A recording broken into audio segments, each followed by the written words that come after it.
সারা জীবন তো audio call মারলাম, আজকে তো ভিডিও কল মারি আমরা। কি কথা কি বুঝতেছেন? কল তো কি প্রকার, একটা অডিও আর একটা কি ভিডিও। আল্লাহ বললেন মুসা আমাকে কলে কথা বলতে গেলে অডিওতে হবে, ভিডিওতে হবে না। ভিডিওতে কল ঢুকবে না, সব শোন তোমার থাকবে না। মুসা বলছেন আল্লাহ শুধু কথাই বললাম, দেখার তো আগ্রহ বেড়ে গেছে, তোমার সাথে দেখা করতে চাই। আল্লাহ বললেন মুসা দেখতে পাবে না, লেন তারানি, দেখতে পাবে না, দেখতে পাবে না কখনো নয়, তবে তুমি আমাকে দেখতে পাবে জান্নাতে, আমারও দেখবো জান্নাতে। জোরে বলি ইনশাআল্লাহ, আরো জোরে বলি ইনশাআল্লাহ। মুসা আলাইহিস সালাম বলছেন আল্লাহ একটু চেষ্টা করি। তুর পাহাড় পর্যন্ত গেলেন, দেখতে পেলেন না, সেন্সলেস হয়ে গেলেন। কোরআন শোনার জন্য একটা আদব আছে। কোরআন যখন আলোচনা হবে সেই সময় দুটো হুকুম দিয়েছেন। কয়টা হুকুম? এই হুকুমটা কার? আল্লাহ তাআলা।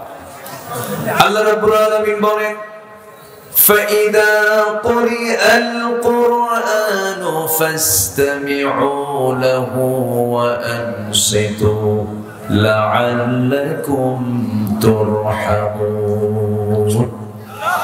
তোমাদের সামনে যখন কোরআনে কারীম যখন তেলাওয়াত হবে, আলোচনা যখন হবে, তোমরা সেই সময় দুটো কাজ তোমরা করবে। একটা হলো চুপ করে থাকবে, মনোযোগ সহকারে শুনবে।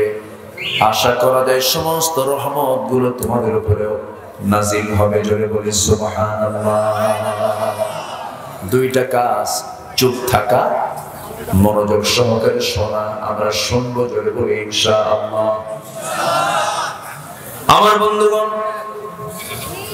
তাহলে সবার কাছে আমার এক নম্বর আহ্বান থাকবে, আমরা যারা মাহফিলে এসেছি আমরা সবাই মৃত্যুর আগে হলেও চেষ্টা করব আমরা কোরআনটা সহি করে পড়া শিখবো। জোরে বলি ইনশাআল্লাহ। কোরআন শুধু আলেমরা পড়বে ভুল কথা, শুধু বিশেষ শ্রেণী পড়বে এটা ভুল কথা। কোরআনটা পড়বে একটা শ্রেণী না, সবাই পড়বে, সবাই পড়বে, সবাই শিখবে। কোরআন সবার জন্য নাযিল হয়েছে। আল্লাহ রাব্বুল আলামিন বলেন শাহরু রমাদানাল্লাযী উনজিলা ফীহিল কুরআনু হুদাল লিন-নাস ওয়া বায়িনাতিন মিনাল হুদা ওয়াল ফুরকান। কোরআন হলো গোটা বিশ্ব মানবতার জন্য আল্লাহ তাআলা নাযিল করেছেন, মানব জাতির হেদায়েতের জন্য নাযিল করেছেন। সবাই এটাকে পড়বে, সবাই এটাকে রিসার্চ করবে, গবেষণা করবে। অনেকের বয়স 60 বছর হয়ে গেছে, 70 বছর হয়ে গেছে, যদি বলি চাচা কোরআনটা একটু সহি করে পড়েন, না পড়লে তো নামাজ হবে না, বলে বাবা বুড়া বয়সে মুখে আসে না, পড়তে পারি না, সমস্যা। কিন্তু চাচাকে যখন বলি চাচা আপনার তো কোরআনটা মুখে আসে না, তেলাওয়াতটা মুখে আসে না, কিন্তু উল্লাহ পড়ার একদম চৌরাস্তার মোড়ে, শ্রীকোলার মোড়ে আপনার যে 4 কাঠা জায়গা আছে, ওই দামি জায়গাটার দাগ নাম্বার কত? 93।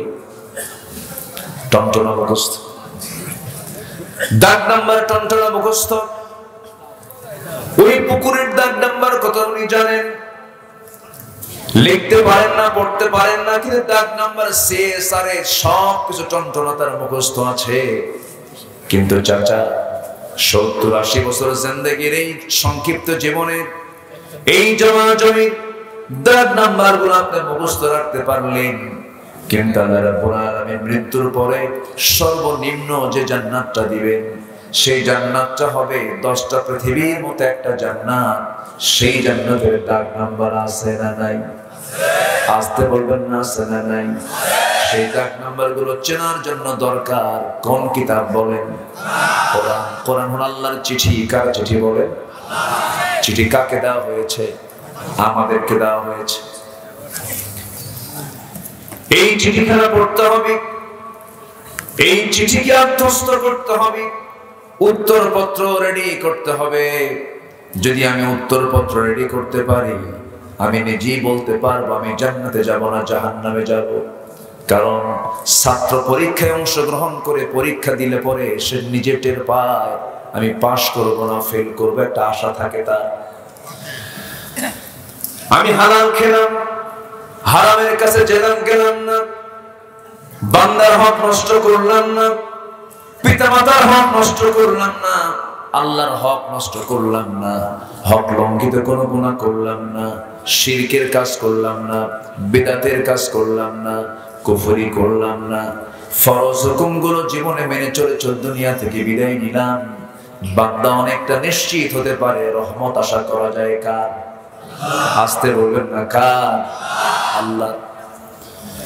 বিচারক তো বিচার করবেন, কিন্তু যে বিচারটা ক্ষমার অযোগ্য, যে অপরাধটা ক্ষমার অযোগ্য অপরাধ, সেই বিচারের রায় কখনো ক্ষমা হয় না।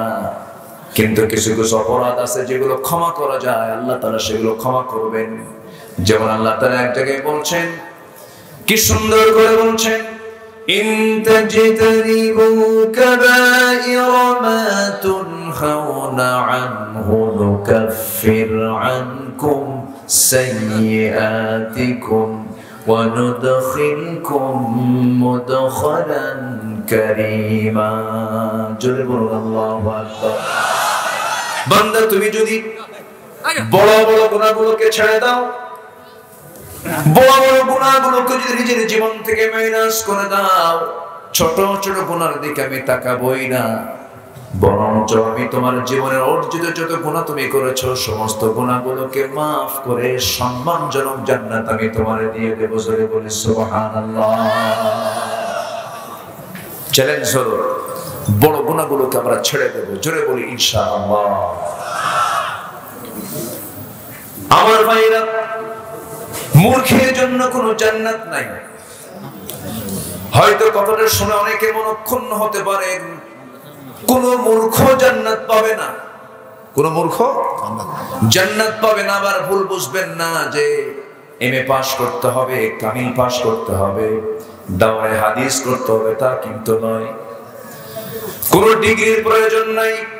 মূর্খ কাকে বলে? যে হালাল বোঝে না, হারাম বোঝে না।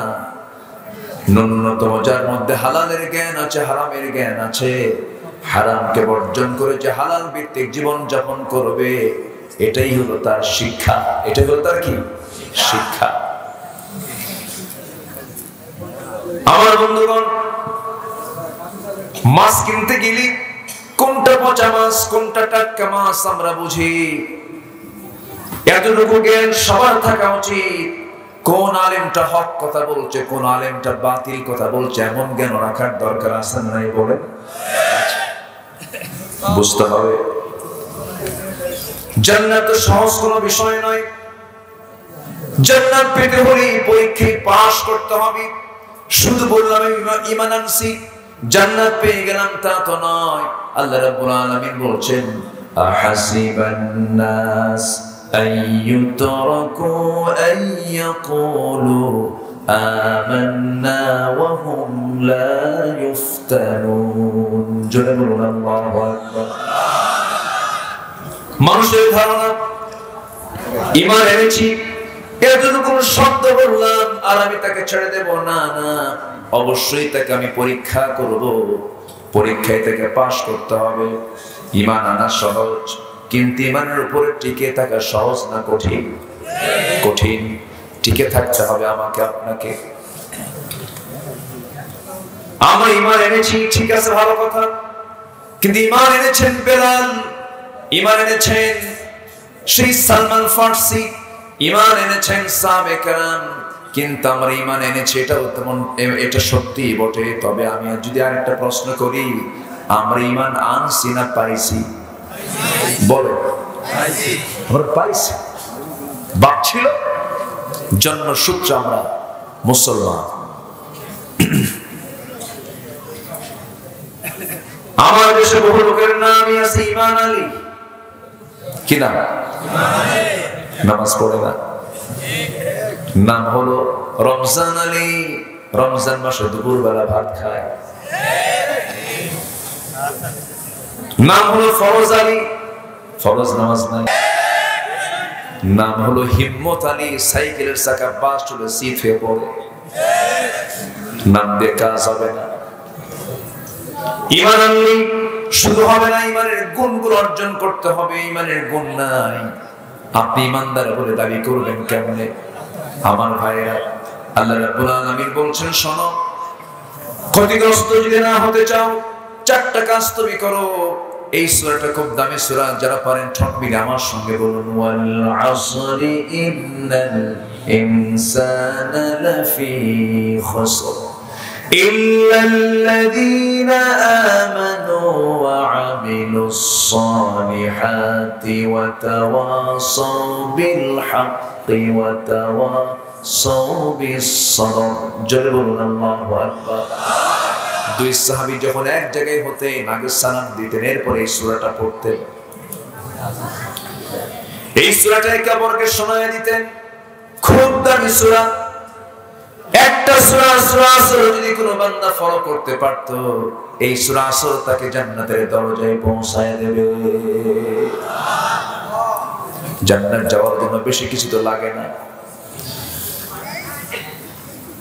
আমার ভাইরা, কোন লোকগুলো ক্ষতির মধ্যে পড়বে না? নাম্বার 1 যারা ঈমান এনেছে, নাম্বার 2 হলো যারা নেক আমল করেছে। ঈমান আছে, আমল নাই। দেখবেন কিছু লোক আছে ঈমানের দাবি করে কিন্তু নামাজ পড়ে না। এই দুনিয়ার শীর্ষ ধনী একজন আছে, বিল গেটস। তার সমস্ত সম্পত্তির বিশাল একটা অংশ সে মানবতার জন্য সে খরচ করেছে, দান করেছে। এত বড় দানবীর হওয়ার পরেও তার কোন পুরস্কার আল্লাহর আদালতে আছে নাকি? বলে কি নাই তার মধ্যে? কি নাই বলে? ঈমান নাই। ঈমানহীন আমলের কোনো মূল্য নেই, আবার আমলহীন ঈমানেরও কোনো মূল্য নেই, কারণ ঈমানদার বেআমল হতে পারে না। এই দুইটার সমন্বয় যার মধ্যে থাকবে, আল্লাহ রাব্বুল আলামিন বলছেন, আমি তাকে 1 নাম্বার জান্নাত, জান্নাতুল ফেরদাউস দিয়ে দেব। জোরে বলি সুবহানাল্লাহ। আমার বন্ধুগণ, একটু কান লাগান, মনোযোগ দিয়ে শুনুন। খুব বেশি রাত করব না, আমল করার জন্য বেশি ওয়াজও লাগে না, একটু মনোযোগ দিয়ে শুনবেন। আমরা আল্লাহর রহমত চাই না গজব চাই? রহমত চাই না গজব চাই? আমি যেখান থেকে তেলাওয়াত করেছি এই আয়াতের মধ্যে আল্লাহ রাব্বুল আলামিন 3টা গুণ যার অর্জন হবে, আল্লাহ রাব্বুল আলামিন তাকে রহমত দিয়ে ধন্য করবেন। কি দিয়ে ধন্য করবেন? রহমত দিয়ে ধন্য করবেন। আসুন মূল আলোচনার দিকে আস্তে আস্তে চলে যাচ্ছি। তবে একটা বিষয় আমি ফাইন্ড আউট করে দিচ্ছি, আমার বন্ধুগণ, আমরা কোরআন পড়া শিখবো কিনা বলেন? শিখবো না? কোরআন কঠিন নয়, কোরআন সহজ কিতাব। যদি বলে কেউ কোরআন কঠিন, সে কোরআনের বিরুদ্ধে কথা বলবে। ওয়ালাকাদ ইয়াসসারনাল কুরআনা লিযিকরি ফাহাল মিন মুদ্দাকির। বান্দার জন্য আমি কোরআনকে খুব সহজ করে বান্দার জন্য কোরআনটাকে নাযিল করেছি। জোরে বলি সুবহানাল্লাহ। আমি আমার এই হাতে 4 বছর 5 বছরের শিশুকে দস্তরবন্দে দিয়েছে, হাফেজ কোরআন হতে পেরেছে মাত্র 5 বছর। গত 7-8 দিন আগে শরীয়তপুরে ছোট্ট একটা শিশু 7 বছর বয়স, হাফেজ কোরআন। তো 7 বছরের বাচ্চা কোরআন মুখস্থ করতে পারে, আর আমি আপনি পারবো না। অজুহাত দেব, এই অজুহাত গ্রহণযোগ্য হবে না। কার দরবারে? আসতে বলবে না, কার দরবারে? আল্লাহর দরবারে। হিন্দুর ছেলে হিন্দু হতে পারে, ব্রাহ্মণের ছেলে ব্রাহ্মণ হতে পারে, ইহুদির ছেলে ইহুদি হতে পারে, খ্রিস্টানের ছেলে খ্রিস্টান হতে পারে। মুসলমানের সন্তান মুসলমান হতে পারে না, ইমানদারের সন্তান ইমানদার হতে পারে না, যদি তার মধ্যে ঈমান না থাকে, ইসলাম না থাকে। থাকতে হবে। সম্মানিত ভাইরা, কোরআন পড়তেই পারে না এমন সংখ্যা আমার দেশে কম না বেশি? পারে তো না, আবার উল্টা আলেমদের বিরুদ্ধে অবস্থান। আসতে বলবেন না, আছে না? নাই। আবার বলে কি, ওরা তোমরা কি পারো, আমরা কি কম পারি নাকি? উল্টা ঝাড়ি মারে। ওরা এমন পারা পারে, কোথায় যেন শুনলাম কে যেন বলছে ঈদুল আজহার জানাজা নামাজ। ঈদুল আজহার জানাজা নামাজ পার্লামেন্টে তেলাওয়াত অধিবেশন শুরু হয়। কারি সাহেব জানলে একদিন দেরি হয়ে গেছে, অধিবেশন শুরু হবে। স্পিকার মহোদয় বললেন একজন সংসদ সদস্য দাঁড়ান, কোরআন তেলাওয়াত অধিবেশন শুরু করতে হবে। তেলাওয়াত করতেছে একজন, শয়তানকে তোরছে তেলাওয়াত আমার ভালো আছে। এই হলো মুসলমানদের কোরআন চর্চার দিক। এমন তো হওয়ার কথা ছিল না। মালয়েশিয়া আমার সফর ছিল। মালয়েশিয়াতে সেখানে লক্ষ্য করে দেখলাম ছোট্ট বাচ্চা, যে কোনো মুসলিম ক্লাস 8 লেভেল পর্যন্ত যখন সে চলে যায়, অটোমেটিক্যালি তার 3 থেকে 5 পারা কোরআন মুখস্থ হয়ে যায়। এবং প্রত্যেক নাগরিক তার শুধু নামাজ পড়া নয়, নামাজ পড়ার যোগ্যতা রাখে। তার নামাজটাই সহি হবে। যে নামাজ শুধু পড়তে জানে তা নয়, যার নামাজ পড়ানোর যোগ্যতা থাকে তার নামাজটা সহি হতে পারে। ঠিক কি না? ঠিক হতে পারে। প্রত্যেক নামাজির নামাজ পড়ানোর যোগ্যতা থাকার দরকার আছে না নাই? সবাই মুসল্লি, সবাই ইমাম। সবাই মুসল্লি, সবাই ইমাম। সেই পরিবেশ কি আমার দেশে আছে? নাই। আবার বলে আমরা কি কোরআন বুঝি না? ওরা কোরআন বোঝই কানার মতো। প্রায় আমি একটা উদাহরণ দিই। এক কানা গেছে মসজিদে নামাজ পড়তে, আজান হয়নি, ইমাম সাহেবের সঙ্গে বসে গল্প করতেছে। গল্প করতে করতে চরম বাকবিতণ্ডা, ঝগড়া শুরু হয়ে গেছে। আজান দিয়ে ফেলছে, ইমাম মুসাল্লায় দাঁড়ায় নামাজ শুরু করছে। সূরা ফাতিহার পরে এমন একটা আয়াত বলছে যে আয়াতের অংশ হলো ওয়া কানা মিনাল কাফিরিন। কানা মনে মনে চিন্তা করে গন্ডগোল হলো কিছুক্ষণ আগে, নামাজের মধ্যে ফতুয়া জারি হলো, আমি কানা কাফের। প্রচন্ড খেপে গেছে, রেগে গেছে, কিন্তু কিছু বলে না।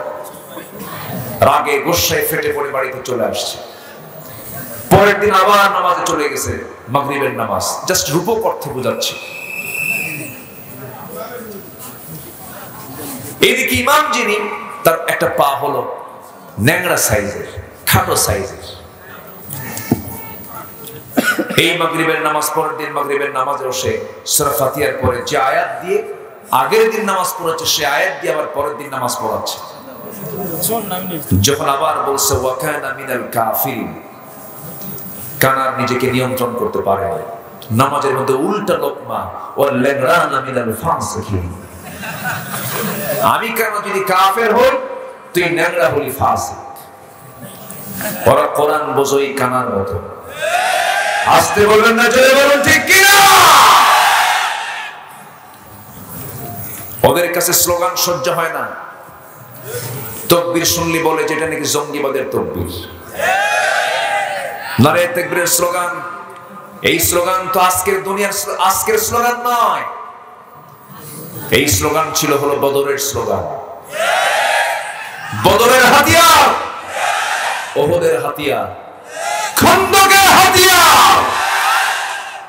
যারা বলে কোন স্লোগান দেওয়া যাবে না, কোন তাকবীর দেওয়া যাবে না, আমি তাদেরকে প্রশ্ন করতে চাই, আমি যখন মার পেট থেকে পৃথিবীর চেহারা দেখতে পেয়েছি প্রথম, আমার কানে আযান আর ইকামত দেওয়া হয়েছে কি হয় নাই? হয়েছে কি হয় নাই? তাহলে পৃথিবীর প্রথম আওয়াজ আমার কি কানে আসছে বলেন তো? আরো জোরে, আরো জোরে। যখন মুয়াজ্জিন আযান শুরু করে প্রথম তাকবীর কি?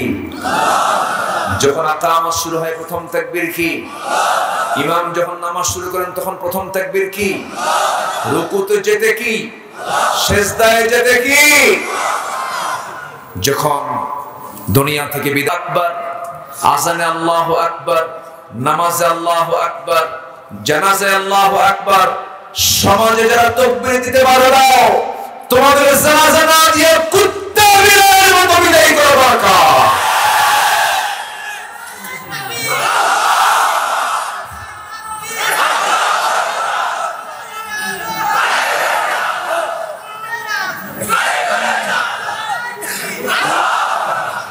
আল্লাহ কবুল করুন, জোরে বলি আমিন, আরো জোরে আমিন। আল্লাহর নাম নেব ছোট করে না বড় করে? ছোট করে না বড় করে? আল্লাহর নাম নিতে যাদের লজ্জা করে তারা কি আল্লাহর বাধ্য বান্দা না অবাধ্য বান্দা? অবাধ্য। এই হলুদ পাখি কি করে ওই জায়গায়? সব হলুদ পাঞ্জাবি পরে বসে আছে না? আলহামদুলিল্লাহ না, ঠিক আছে, আলহামদুলিল্লাহ। চর ডিগ্রি না, চর ডিগ্রির চর, এত চর,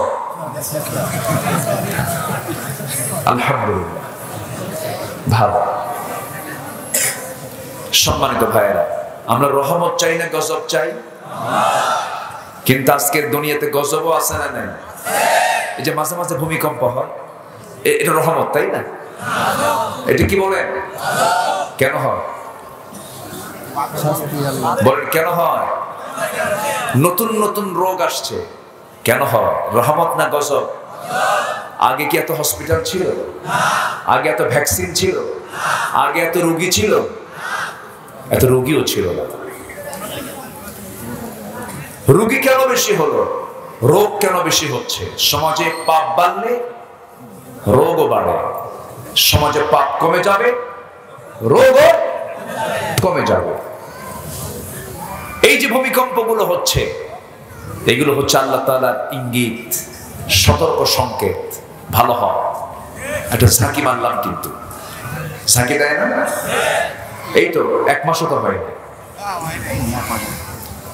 মাঝে মাঝে ভূমিকম্প হচ্ছে, যেটা আপনি 10-15 বছর আগেও দেখেন না, এত ছিল না। কিন্তু এই যে ভূমিকম্প গুলো হলো, নিয়মিত হচ্ছে, কেন হচ্ছে, কি জন্য হচ্ছে? যদি আমরা প্রশ্ন করি, কোরআন হাদিসকে সামনে রেখে যদি উত্তর দিতে যাই, বাদ্যযন্ত্র যখন বেড়ে যাবে, এখন মনে হয় বাদ্যযন্ত্র নাই, আসতে বলবেন না, আছে না নাই? বিয়ের অনুষ্ঠান হলে পরে সেখানে কি ডিজে পার্টি, গায়ে হলুদ, আছে না নাই? সবচেয়ে বেশি ব্যাপনা চলে কোন অনুষ্ঠানে? অথচ বিয়ে হলো পবিত্র বন্ধন, সেই পবিত্র বন্ধন অনুষ্ঠানে কত আকাম কুকাম গুলো হয়। আল্লাহর গজব সেই সময় বেশি করে নাজিল হয় যে সময় বাদ্যযন্ত্রের পরিমাণটা বেড়ে যাবে, ব্যাপনা বেড়ে যাবে। দেখেন, বিয়ের গোসল দেয় হলো ভাবিরা, বিয়ের গোসল দেয় কারা? এটা তো খুব ভালো কাজ, তাই না? হ্যাঁ, বিয়ের গোসল দেয় ভাবিরা, অথচ স্বামী মারা গেলে স্ত্রীকে গোসল দিতে দেয় না। যেটা বৈধ কাজ সেটাকে অবৈধ বানায় ফেলে, যেটা অবৈধ কাজ সেটাকে বৈধ বানায় ফেলে। বিয়ে করলেন আপনি, বিয়ের অনুষ্ঠানে আপনার হাত ধুয়ে দেবে আপনার স্বামী, আছে না? এগুলো আছে না? এগুলোকে জায়েজ না হারাম? এগুলো জায়েজ না হারাম? বউকে কোলে করে ঘরে নিয়ে যাবে আপনার ছোট ভাই, যেরকম নাউজুবিল্লাহ মানে দেব। এই নোংরামিগুলো হয় আজকের সমাজে। বিয়ের সম্পর্ক যৌবনের সাথে না ক্যারিয়ারের সাথে? বলেন বলেন। হ্যাঁ, ভালো কথা বলেছেন, রাইট। বিয়ের সম্পর্ক যৌবনের সাথে, বিয়ের সম্পর্ক ক্যারিয়ারের সাথে নয়। চরিত্রকে ঠিক রাখার জন্য আল্লাহ রাব্বুল আলামিন বিয়ের পরামর্শ দিয়েছেন, কিন্তু আজকে ক্যারিয়ার গঠন করতে গিয়ে 50 বছর হয়ে যায়, এরপরে করে বিয়া। 50 বছরের বিয়ে করে 60 বছরের বাপ হয়। সন্তানকে যখন নিয়ে রাস্তায় হাঁটে তখন সবাই বলে, এই ছেলেটা তোমার দাদা না নানা। এই যুবকরা ঠিক কিনা? আজকে ক্যারিয়ার গড়ার নামে দেখা যাচ্ছে, ক্যারিয়ার গড়ো তারপরে বিয়ে করো, ফলাফল কি? পার্কে পার্কে অবাধ প্রেম লীলা, ধর্ষণের সেঞ্চুরি, ডাস্টবিন গুলোতে বিহারি শিশুর লাশের ছড়াছড়ি, যা কুকুর কাক সকল মিলে ভাগ বাটোয়ারা করে খায়। এটা হলো ক্যারিয়ার করার ফলাফল। এই সমস্ত আকাম কুকাম গুলো না করে যুবক, সময় যখন হয়ে যাবে, রিজিকের দায়িত্ব কার? পৃথিবীতে কোনো প্রাণী কি না খেয়ে থাকে নাকি? কোন প্রাণী না খেয়ে থাকে না। রিজিকের দায়িত্ব পৃথিবীর কাউকে আল্লাহ রাব্বুল আলামিন দেন নাই। রিজিকের দায়িত্ব আল্লাহ নিজেই নিয়েছেন। ওয়া মা মিন দাব্বাতিন ফিল আরদি ইল্লা আলাল্লাহি রিজকুহা। জমিনে যত বিচরণশীল প্রাণী আছে, সমস্ত প্রাণীর রিজিকের দায়িত্ব কার? ছোট্ট প্রাণীকে খাওয়ান কে? বড় প্রাণীকে খাওয়ান কে? মাছিকে দেখেন কে? ছোট্ট মাছি, সেই মাছির পাখা হলো দুইটা, চোখ হলো তার তিনটা, দুই পাশে দুইটা, সামনে একটা মুভিং আই। আবার যখন সে কোথাও বসে, দুই পাশে দুটো অ্যান্টেনা আছে, সেই অ্যান্টেনা গুলো উপরের দিকে টান করে খাড়া করে সে কোথাও বসে। যখন কোনো হামলা আসে, অ্যান্টেনা দিয়ে ওয়ার্নিং দিয়ে দেয়, সে তখন চট করে সেখান থেকে উঠে যায়। আল্লাহ রাব্বুল আলামিন প্রত্যেকটা প্রাণীর জীবনের নিরাপত্তা, তার খাবারের সমস্ত ব্যবস্থাপনা আল্লাহ নিজেই তার দায়িত্বে নিয়েছেন। জোরে বলেন সুবহানাল্লাহ, আরো জোরে বলুন সুবহানাল্লাহ। আমার বন্ধুগণ, ঈমানকে নষ্ট করা যাবে না, যৌবনকে ধ্বংস করা যাবে না, জেনার কাছে যাওয়া যাবে না। সমাজে যখন জেনা বেড়ে যাবে, গজব কমবে না, গজব বাড়বে। গজব বেড়ে যাবে, তাহলে বুঝলাম বাদ্যযন্ত্র যখন বেড়ে যাবে, গজব নাজিল হবে। জেনা যখন বেড়ে যাবে, গজব নাজিল হবে। হারাম কাজগুলো যখন বেড়ে যাবে, তখন গজব নাজিল হবে। আজকে জেনাকে প্রমোট করা হয়, বিয়েটাকে উৎসাহিত করা হয়। এমনকি অনেক সচেতন নামের অচেতন কিছু বাপ আছে, সন্তান গিয়ে যদি বলে, আব্বা বয়স হয়ে গেছে, নামাজ কালাম পড়ি, জেনার কাছে যাওয়া যাবে না, নোংরামি করবো না, আব্বা বিয়েটা করাও। সঙ্গে সঙ্গে বাপ খেপে গিয়ে বলে, কেমনে বিয়ে করবি, নিজের পায়ে আগে দাঁড়া। এই আছে না এরকম বাপ? কিছু আছে না? খেকু বেড়ে ওঠে, কিসের বিয়ে আছে না? আছে না? আছে না? এগুলো করা যাবে না। সময় হয়ে যাবে, বিয়ের সিদ্ধান্ত নিয়ে ফেলবে যুবক। ওই শিশু পার্কে গিয়ে তোমার সময় নষ্ট করা যাবে না। লাইনের পিছনে অবৈধ পন্থায় পিছনের দরজা দিয়ে আকাম কুকাম করে নিজের জীবন যৌবনকে নষ্ট করা যাবে না। বরং এই সমস্ত নোংরামি করে তোমার জীবনের লস, তোমার যৌবনের লস। শুধু মাঝখান দিয়ে ফুসকাওয়ালা আর সুরেফিদাওয়ালার লাভ। ঠিক আছে না? কি দরকার বাবা? আল্লাহ তো রিজিকের ফয়সালা নিজেই করে দিবেন। কেউ না খেয়ে থাকে না। এই পৃথিবীতে মানুষ আর কত খাবার খায়, কত প্রাণী আছে, সমস্ত প্রাণীগুলোকে খাওয়ান কে বলেন? আমার বন্ধু, আমাদের হার্ট, আমাদের প্রত্যেকের মধ্যে কয়টা করে আছে? একটা করে হার্ট আছে। অক্টোপাস নামে একটা প্রাণী আছে, যার দেহের হৃৎপিণ্ড হলো 3টা। যেরকম সুবহানাল্লাহ। আমার বন্ধুগণ, ছোট্ট একটা প্রাণী, যে পিঁপড়া আমরা দেখতে পাই, পিঁপড়ার ঘ্রাণ শক্তি কুকুরের চাইতে বেশি। আবার যে সমস্ত প্রাণীগুলো আমরা দুনিয়াতে দেখতে পাই, প্রজাপতি, কি প্রজাপতি আছে না? প্রজাপতি কোন ঘরে যদি ঘন ঘন ওড়ে, দেখবেন এলাকায় একটা কথা চালু আছে, এলাকায় আছে কিনা জানি না, বলে যে বাচ্চা হবে, মেয়ে সন্তান। প্রজাপতি দেখলেই বলে যে মেয়ে সন্তান জন্ম নেবে। একদিন আমার বউ আমার এরকম ওয়াজ করতেছে, প্রজাপতি ঘুরতেছে বা ঘরের মধ্যে, বলে যে এই তো মেয়ে সন্তান হবে। বললাম, তুমি এটা হাদিস পাইছো? কে? দাদি কইছে। তাহলে এটা হলো রাসূলের হাদিস না দাদির হাদিস? এই যে প্রজাপতি, এই প্রজাপতি আল্লাহ রাব্বুল আলামিন, ছোট্ট প্রজাপতি আমরা দেখতে পাই, কিন্তু এই প্রজাপতির চোখের সংখ্যা হলো 12,000। যেরকম সুবহানাল্লাহ, 12,000 চোখ। মাছ বসবাস করে পানিতে, আবার মাছেরও কাশি হয়, ওই কাশি আবার সারায় দেন ওই নদীর ওই পানির নিচে কিছু শৈবাল, কিছু ঘাস আছে, সেই ঘাসগুলো খেলে তাদের কাশি ভালো হয়ে যায়। যেরকম সুবহানাল্লাহ। আমাদের চোখ হলো 2টা, মৌমাছির চোখ হলো 5টা, মশা কামড় দেয়, মশার দাঁতের সংখ্যা হলো 47টা। আল্লাহু আকবার বলেন। আল্লাহু আকবার। কে চালান? আস্তে বলেন না, কে চালান? আমরা শ্বাস নিই কি দিয়া বলেন? নাক দিয়া। আর একটা প্রাণী আছে শামুক, নিঃশ্বাস নেয় হলো পা দিয়া। জোরে বলেন সুবহানাল্লাহ।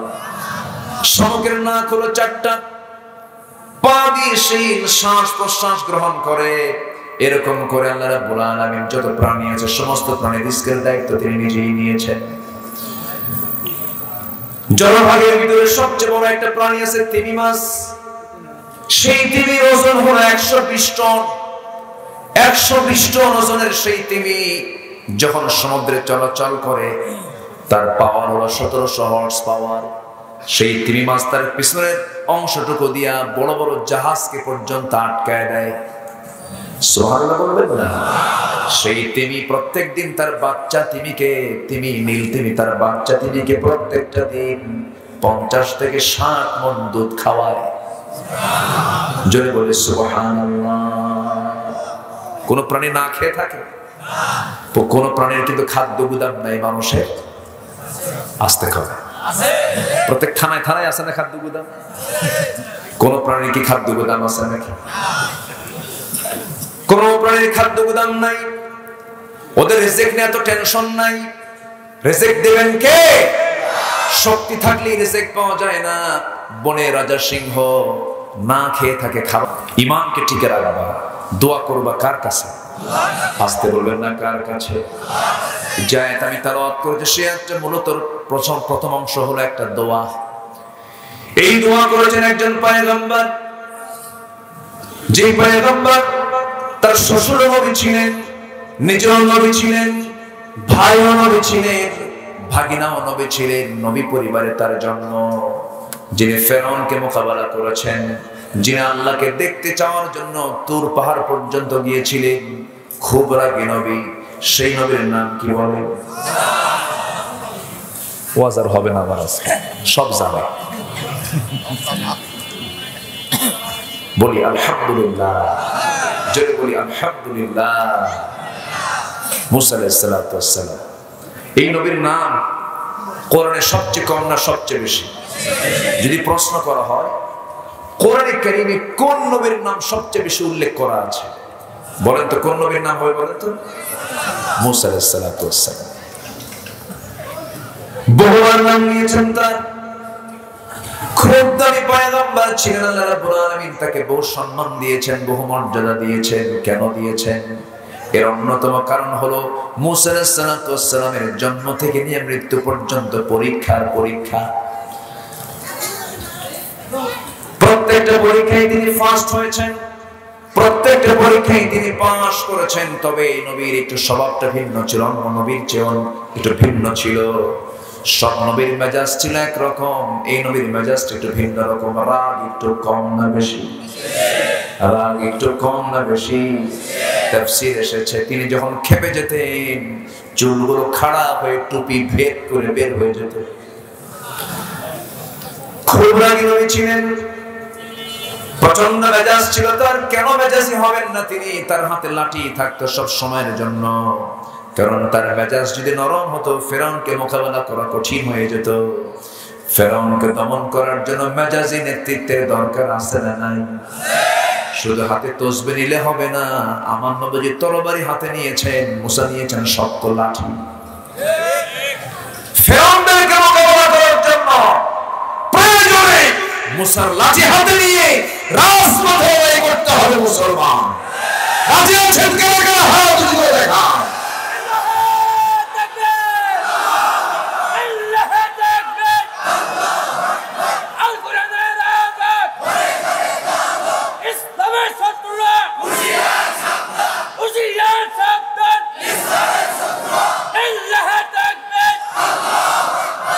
আল্লাহ কবুল করুন, জোরে বলি আমিন।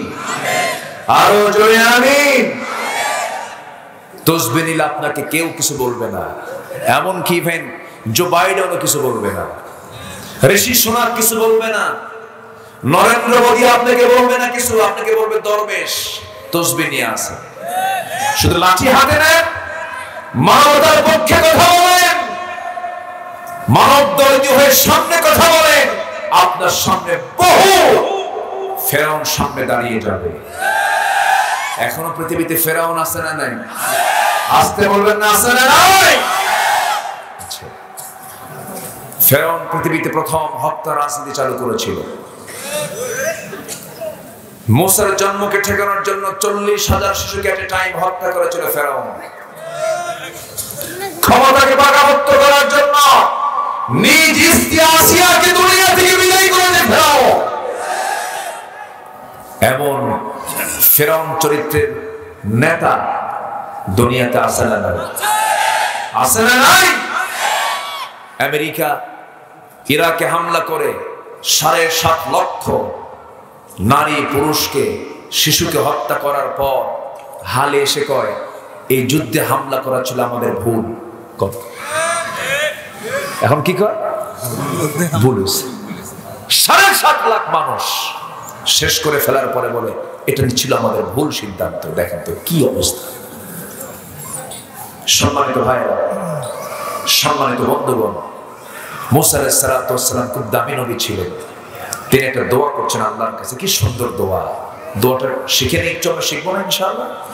জোরে বলি ইনশাআল্লাহ। এই নবীকে আল্লাহ তাআলা খুব পছন্দ করতেন। আল্লাহ নিজে তার সঙ্গে ডাইরেক্ট কথা বলতেন। এটা শুধু এই নবীর সঙ্গেই হতো, সরাসরি কথা বলতেন। তবে দেখা হতো না, শুধু কথা হতো। একদিন বলতেছেন আল্লাহ সারা জীবন তো অডিও কল মারলাম, আজকে তো ভিডিও কল মারি আল্লাহ। কি কথা কি বুঝতেছেন? কল তো দুই প্রকার, একটা অডিও আর একটা কি ভিডিও। আল্লাহ বললেন মুসা আমাকে কলে কথা বলতে গেলে অডিওতে হবে, ভিডিওতে হবে না। ভিডিওতে কল ঢুকবে না, সব শোন তোমার থাকবে না। মুসা বলছেন আল্লাহ শুধু কথাই বললাম, দেখার তো আগ্রহ বেড়ে গেছে, তোমার সাথে দেখা করতে চাই। আল্লাহ বলেন মুসা দেখতে পাবে না, লেন তারানি দেখতে পাবে না, দেখতে পাবে না কখনো নয়, তবে তুমি আমাকে দেখতে পাবে জান্নাতে, আমারও দেখবো জান্নাতে। জোরে বলি ইনশাআল্লাহ, আরো জোরে বলি ইনশাআল্লাহ। মুসা আলাইহিস সালাতু ওয়াস সালাম বলছেন আল্লাহ একটু চেষ্টা করি। তুর পাহাড় পর্যন্ত গেলেন, দেখতে পেলেন না, সেন্সলেস হয়ে গেলেন। সেই মুসা আলাইহিস সালাতু ওয়াস সালাম আল্লাহ রাব্বুল আলামিন কি পরীক্ষা তাকে সারা জীবন ধরে করেছেন। ফেরাউন যখন শুনল আল্লাহর পয়গম্বর মুসার জন্ম হয়ে গেছে, তাকে দুনিয়া থেকে বিদায় করা দরকার, সে কি করলো? ওই মিশর জনপদে যত সন্তানের মা ছিল, পেটের সন্তান যাদের ছিল, ছেলে সন্তান হলে পরে তাদেরকে জীবন্ত পুঁতে হত্যা করতে মুসার জন্ম ঠেকাবে। কিন্তু লক্ষ্য করে দেখা গেল মুসা আলাইহিস সালাতু ওয়াস সালাম পৃথিবীতে ভূমিষ্ঠ হওয়ার সঙ্গে সঙ্গে তার মা টেনশনে পড়ে গেলেন। টেনশন করে বলছেন আমার সন্তান কি বুঝি ফেরাউনের লোকজনের সে হত্যা করে ফেলবে, মেরে ফেলবে। সন্তান যখন জন্ম হয়ে গেল, আল্লাহ বলছেন মুসার মা টেনশন করো না, তোমার সন্তানকে তুমি আস্তে করে কাঠের বাক্সে ভর্তি করে দরিয়ায় ভাসায় দাও, আমি তোমার সন্তানকে আস্তে করে তোমার করে আবার উঠায় দেবো। জোরে বলে সুবহানাল্লাহ। কে বাঁচান? আস্তে বলে না, কে বাঁচান? وأوحى إلى أم موسى أن أرضعيه فإن خفت عليه فألقيه في اليم ولا تخافي ولا تحزني। চিন্তা করো না, দরিয়ায় ভাসিয়ে দেওয়া হলো। ভাসতে ভাসতে জন্ম নিয়েছেন মার পেট থেকে, দুধ খাওয়ার কিসমত হলো না তার। জন্ম নিয়ে তিনি পরীক্ষায় পড়ে গেলেন, কেন তার নামটা বারবার আসবে না। দরিয়ায় ভাসিয়ে দেওয়া হলো। ভাসতে ভাসতে গিয়ে সেই কাঠের বাক্স গিয়ে হাজির হলো মিসেস ফেরাউন আলাইহিস সালাম যে ঘাটে তিনি গোসলটা করার জন্য নামেন, সেই ঘাটে গিয়ে সেই কাঠের বাক্স জমে গেল, ভিড় জমালো। দৃষ্টিগোচর হলো আসিয়া, কর্মচারীদেরকে ডাক দিয়ে বলেন দেখো তোমার মধ্যে কি আছে। কেউ খুলতে পারে না, খুলতেছে না মুখটা। কিন্তু আসিয়ার কাছে যখন নিয়ে আসা হলো, শুধু আস্তে করে হাত রাখলেন, অটোমেটিক্যালি খুলে গেল। খোলার সঙ্গে সঙ্গে দেখতে পেতেছেন 4 হাত পা নড়াচড়া করছে, ফুটফুটে বাচ্চা, কালো কালো কেশ মাথা, ভ্রু যুগল, সুন্দর চেহারা, ডাহুক ডাহুক তার চোখ। এমন সুন্দর চেহারা দেখে আসিয়ার মনে মনে চিন্তা করেন, আমার তো কোনো ছেলে সন্তান নাই, এই সন্তানকে এই রাজ দরবারে ধীরে ধীরে বড় করে আমাদের উত্তরাধিকারী বানাবো। এই স্বপ্নে বিবর্ণ হয়ে আসিয়ার মুসা আলাইহিস সালামকে কোলের মধ্যে করে নিয়ে যখন রাজপ্রাসাদের মধ্যে ঢুকতে নিলেন, সামনে ফেরাউন দাঁড়ায় বলে, আসিয়া তোমার কোলে এটাকে কুররাত আইনিন লি ওয়া লাক, আমার চক্ষু শীতলকারী, আপনার চক্ষু শীতলকারী সন্তান দেখেন, দিলটা জ্বলে যাবে, মনটা ভরে যাবে। এই কথা শোনার সঙ্গে সঙ্গে ফেরাউন বারবার সন্তানের দিকে তাকায়, সুন্দর চেহারার দিকে তাকায়, মনে মনে চিন্তা করতেছে, হাজার হাজার শিশু যার ভয় হত্যা করলাম, বুঝতে পারছে এটাই বুঝি মুসা হবে। কি ভয় দেখেন, সোরের মন কি। আসিয়া আলাইহিস সালাম বলছেন, স্বামী আমার আপনি কি চিন্তা করেন?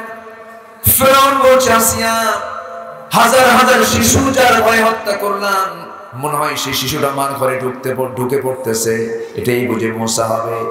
আসিয়া বলছেন, স্বামী আমার আপনি এত ভীতু কেন? এই সন্তান কেন মুসা হবে? এই সন্তান আমার ভাষা আপনার ভাষা শিখবে, আমার কোলে আপনার কোলে থাকবে। আপনি যত কিছুই করেন না কেন, এই সন্তানকে আমি মারতেই দেব না। নেতা যত বড়ই হোক না কেন, বইয়ের কাছে কায়েত, ঠিক আছে না? বইয়ের কাছে কায়েত, ঠিক আছে না? বউ বড় না নেতা বড়? দেখেন কি কয়, চেয়ারম্যান বড় না চেয়ারম্যানের বউ বড়? বলেন। মন্ত্রী বড় না মিসেস মন্ত্রী বড়? বইয়ের কথা না শুনলে হয় না, সংসারে হবে না। এই মুরব্বী বইয়ের কথা শুনছে, ইনিও শোনেন, আমিও শুনি, শোনেন না? শোনেন না?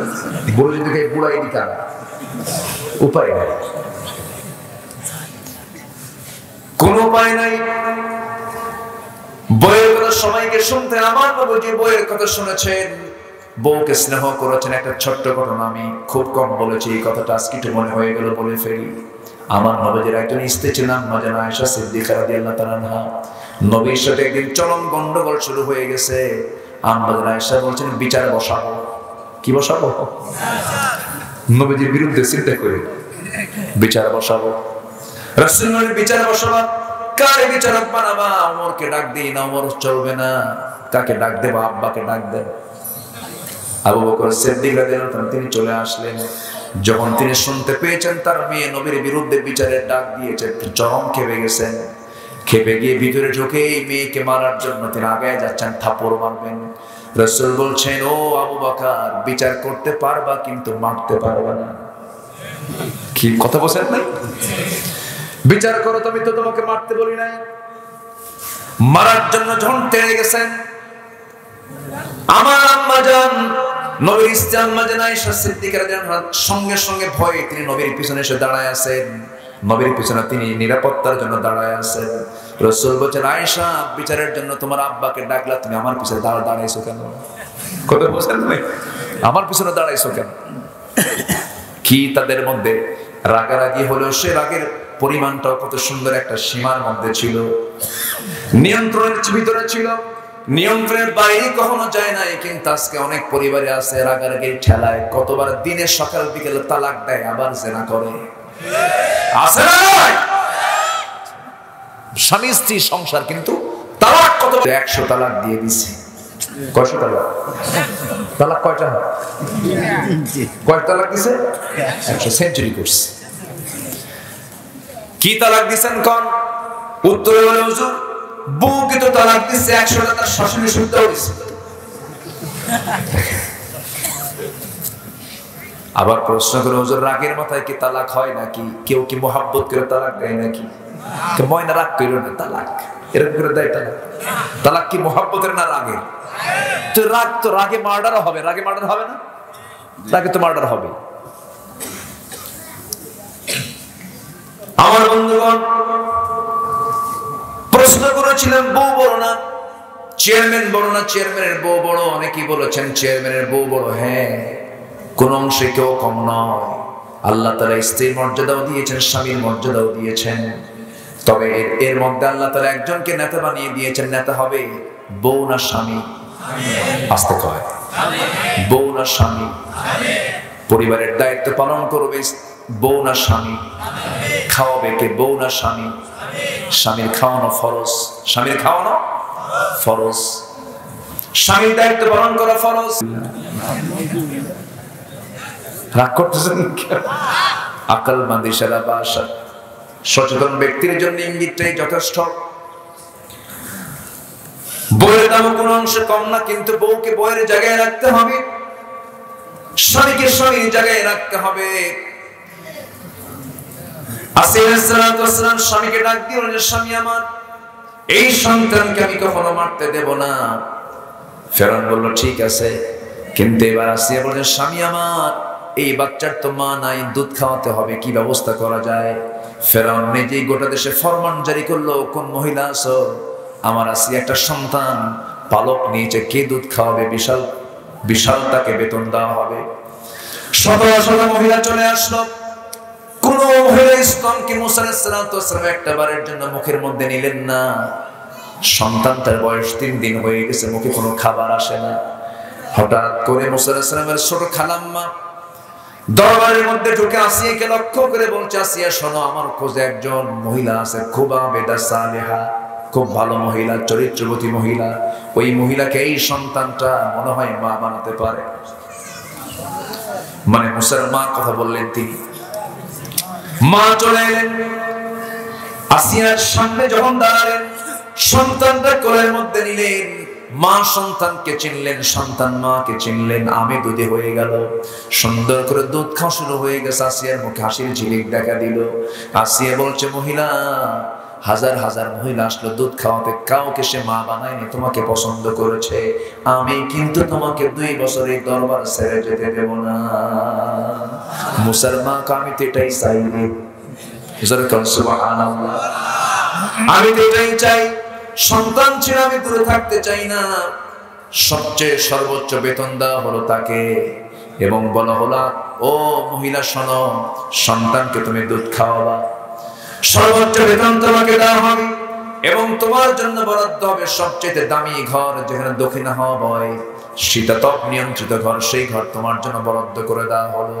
আল্লাহ বলছেন, ফেরাউন রে, আমার মুসাকে মারবি তো দূরের কথা, তোর বাড়ির 1 নাম্বার রুম দখল, 1 নাম্বার রুম দখল হয়ে গেছে। মুসা কি দুধ খাওয়াবে আর মাসে মাসে তোর পকেট থেকে টাকা খসাবে। যেরকম আল্লাহু আকবার। সন্তানটার বয়স 2 বছর হয়ে গেছে। একটা দিন ফেরাউন সন্তানকে কোলে নেয় নাই, মুসা আলাইহিস সালামকে কোলে নেয় নাই। আসিয়া একদিন বলছে, স্বামী আমার, এই সন্তানটাই দরবারে বড় হলো, আপনি কত বড় পাষাণ, একটা দিনের জন্য সন্তানকে কোলে নিলেন না। সঙ্গে সঙ্গে ফেরাউন বউয়ের সন্তুষ্টি অর্জন করতে গিয়ে হাত টাকায় দিয়ে বলছে, আসিয়ে দাও, সন্তানটা কোলে দাও। নতুন কোলে কিন্তু সন্তান সহজে উঠতে চায় না, একে তো ফেরাউন আবার নতুন কোল উঠতে চাচ্ছেন না। কিন্তু ফেরাউন জোর করে সন্তানকে কোলে নিয়ে থাকলেও হতো, কিন্তু সন্তানকে কোলে নিয়ে আস্তে করে ফেরাউন করলো কি, তার ঠোঁটটা তার গালের দিকে আগায় দিয়ে তাকে চুমু খাবে। ফেরাউন চেষ্টা করতেছে, কিন্তু হচ্ছে না, বারবার তিনি মুখ ফেরায় নিচ্ছেন। এক পর্যায়ে জোরপূর্বক স্বৈরাচারী কায়দায় যখন 2 হাত দিয়ে মাথা চেপে ধরে যখন ফেরাউন মুসা আলাইহিস সালামের গালে গিয়ে যখন চুমু দিতে উদ্যত হয়েছে, মুসা আলাইহিস সালাম চুমু খেতে দেবেন না, আস্তে করে হাতটা বের করে দিয়ে আস্তে করে তার গাল বরাবর একটা থাপ্পড় মেরে দিয়েছেন। এক থাপ্পড় খায় মাথা চক্কর মারতে মারতে সে কিছুই দেখতে পাচ্ছেন। এক পর্যায়ে বলছে, আসিয়া শোনো, সন্তানটা কোলে নাও, আমি বুঝতে পেরেছি এটাই হবে আল্লাহর পয়গম্বর মুসা। আসিয়া বলছেন, সামনে কেমন করে আপনি বুঝলেন আমার স্বামী এই আল্লাহর পয়গম্বর হবে? সঙ্গে সঙ্গে ফেরাউন বলতেছে, শোনো, সন্তান কোলে নিয়েছি আমি, আমার জীবনে এমন থাপ্পড় কপালে কখনো জোটে নাই যে থাপ্পড়টা সে আমাকে মেরেছে, আমার মাথা ঠিক নাই, এটাই বুঝে আল্লাহর পয়গম্বর মুসা হবে, ওকে আমি মেরে ফেলবো, হামানকে ডাকবো। আসলে সালাম বলতেন, স্বামী আমার, এই ছোট্ট 2 বাচ্চার থাপ্পড় খেয়ে কেউ যদি চিত হয়ে পড়ে সে কেমন করে রব হয়, এই সমস্ত কথাগুলো কাউকে বলতে যায় না, মান সম্মান শেষ হয়ে যাবে। ফেরাউন কই তাই তাই, তুমি এই কথা তুমিও কাউকে বলবে না। যেরকম সুবহানাল্লাহ। বাঁচান কে? আসতে বলবেন না, বাঁচান কে? আল্লাহ তাআলা। ধীরে ধীরে মুসা আলাইহিস সালাম শত্রু ঘরে বড় হলেন, যৌবন পেলেন। খুব রাগী নবী হওয়ার কারণে কোন এক বেচারি এসে তার সামনে বেয়াদবি করতেছিল, থাপ্পড় মেরেছেন শাসন করার জন্য, কিন্তু মরে গেছে। থাপ্পড়, এক থাপ্পড়, মাজারের সাইজের এক থাপ্পড় মেরে দেওয়ার সঙ্গে সঙ্গে সে যখন মরে গেল, মরার সঙ্গে সঙ্গে আল্লাহকে বলছে, আল্লাহ আমি তোকে শাসন করার জন্য মারছিলাম, থাপ্পড় কিন্তু মরে গেছে, দোষ কিন্তু আমার না, দোষ কিন্তু তোমার। সুবহানাল্লাহ। আল্লাহ বলছেন, মুসা তুমি এই জায়গায় থাকতে পারবা না। ফেরাউন হত্যার হুলিয়া জারি করে দিল। ফেরাউন চতুর্দিকে লোকজন রেডি করে বলছে, মুসাকে যেখানেই পাবে সে তো খুন করেছে, তাকে দুনিয়া থেকে বিদায় করে দেব। আল্লাহ বলছেন, মুসা এই জায়গায় থাকতে পারবে না, দেশ ছাড়ো। হিজরত করলেন, যেদিকে চোখ চলে যায় রওনা দিলেন।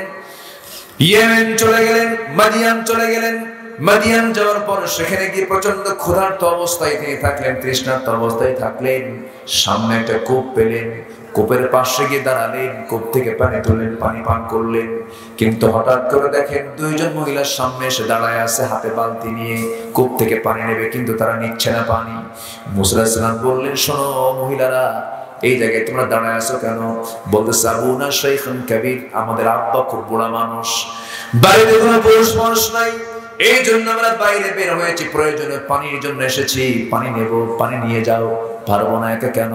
ঢাকনা আছে টান দিতে, 7 থেকে 8 জন মানুষের প্রয়োজন হবে, আমাদের সেই শক্তি নাই। মুসা ইসলাম মনে মনে ভাবলেন, মহিলা মানুষ, সন্ধ্যা হলে তো কষ্ট বেড়ে যাবে, সমস্যা হবে, দাও বালতি, আমি তোমাদেরকে হেল্প করি। হাতের বালতি ওই মহিলার কাছ থেকে নিয়ে মুসা আলাইহিস সালাম সীমার জন্য তিনি চলে গেছেন সেই কূপের কাছে, ঢাকনায় হাত দিলেন।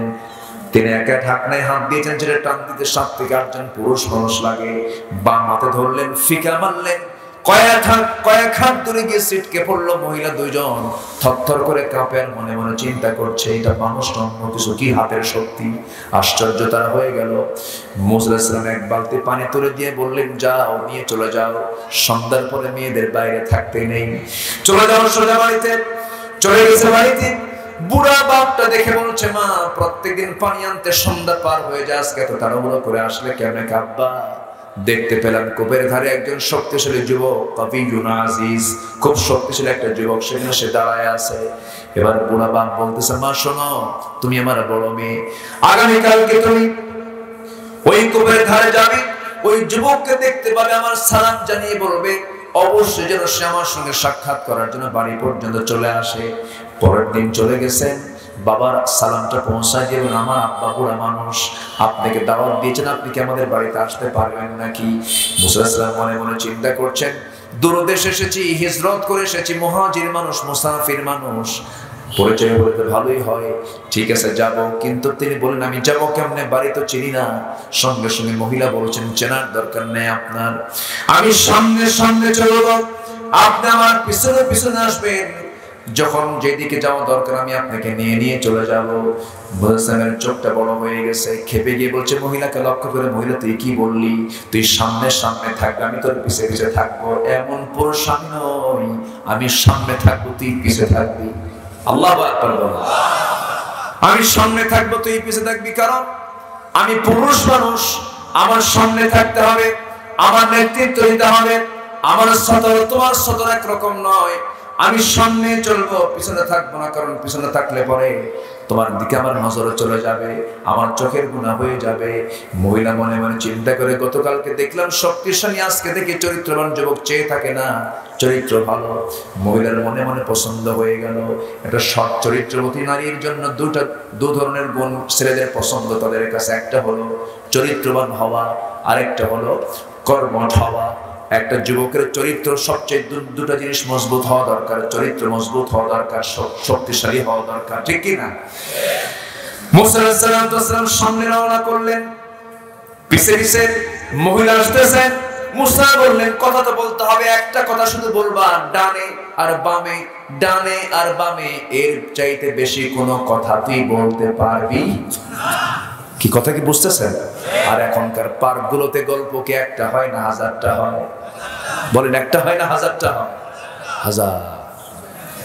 গল্প করতে করতে গল্পই শেষ। বিয়ের পর আর গল্প হয় না, খালি কিলে কিলে হয়। খালি কি হয়? কিলে।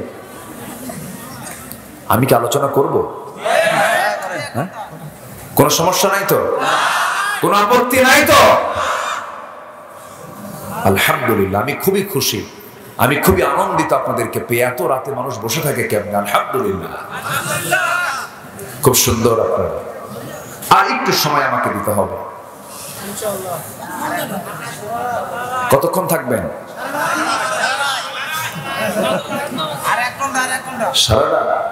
কিন্তু একটা ভুল করেছেন আপনারা, সেটা হলো এটা ঢেকে দেননি কেন? ঢেকে দেওয়া লাগতো। এই বাতাস, আমার মাহফিল তো আজকে শুধু না, কালকেও আছে, তাই না? পরশু আছে। এটা একটু ঢেকে দেওয়া দরকার ছিল। এই বাতাসটা খুব ক্ষতি করে ফেলে।